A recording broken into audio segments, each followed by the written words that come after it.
यथ श्री ऋषि पंचमी व्रत कथा प्रारंभ।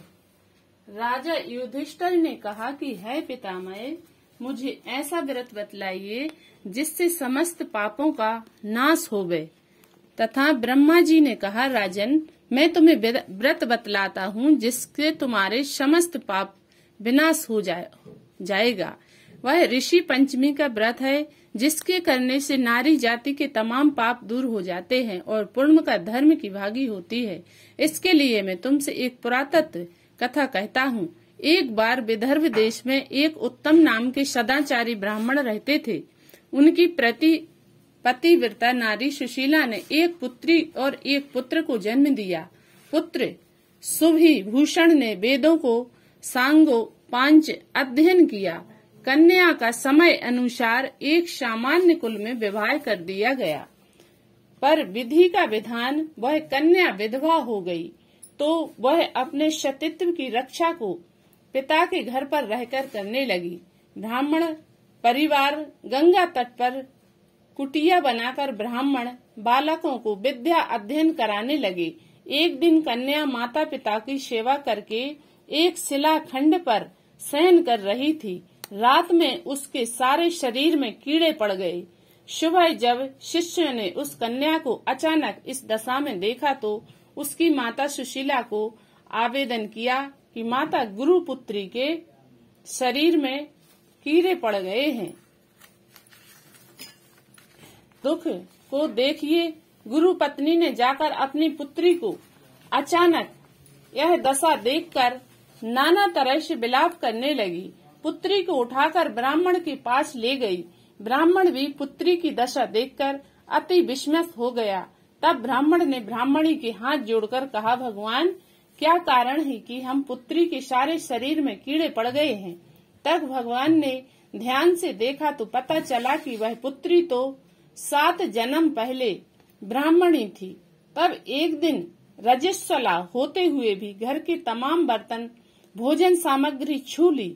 ऋषि पंचमी व्रत को भी अनादर से देखा। उसी दोष के कारण पुत्री के शरीर में कीड़े पड़ गए हैं, क्योंकि रजस्वला रजो धर्म वाली नारी प्रथम दिन चांडालनी के बराबर, दूसरे दिन ब्रह्मघातनी के समान और तीसरे दिन धोबिन के समान शास्त्र दृष्टि से मानी जाती है। तुम्हारी कन्या ने ऋषि पंचमी व्रत के दर्शन अपमान के साथ किए। इसके ब्राह्मण कुल में तो जन्म हुआ, परंतु शरीर में कीड़े पड़ गए। तब सुशीला ने कहा, है महाराज, ऐसे उत्तम व्रत का आप विधि के साथ वर्णन कीजिए जिसके संसार के प्राणी मात्र इस व्रत के लाभ उठा सके। ब्राह्मण बोले, है शहद धर्मिणी, यह व्रत भाद्र पक्ष मास की शुक्ल पक्ष की पंचमी को धारण किया जाता है।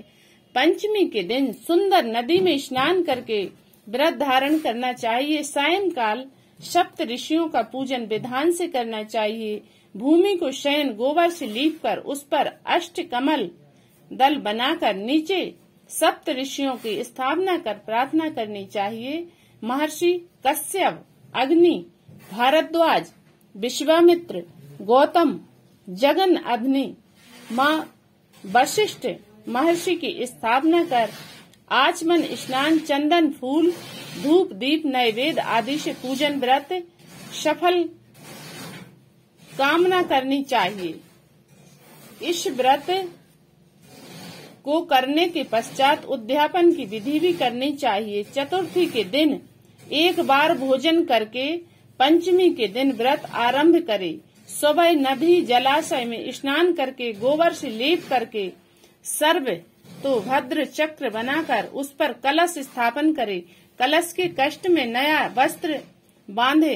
पूजा सामग्री एकत्र कर अष्ट कमल दल और सप्त ऋषियों की स्वर्ण प्रतिमा स्थापित करें।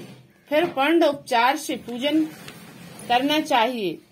रात्रि को पारायण व श्रवण करे। फिर सुबह ब्राह्मणों को भोजन दक्षिणा देकर संतुष्ट करे। इस प्रकार व्रत का उद्यापन करने से नारी सुंदर रूप को धारण कर प्राप्त होकर वन पुत्र संतुष्ट हो अजय की गति को प्राप्त होती है। विधि व महत्व।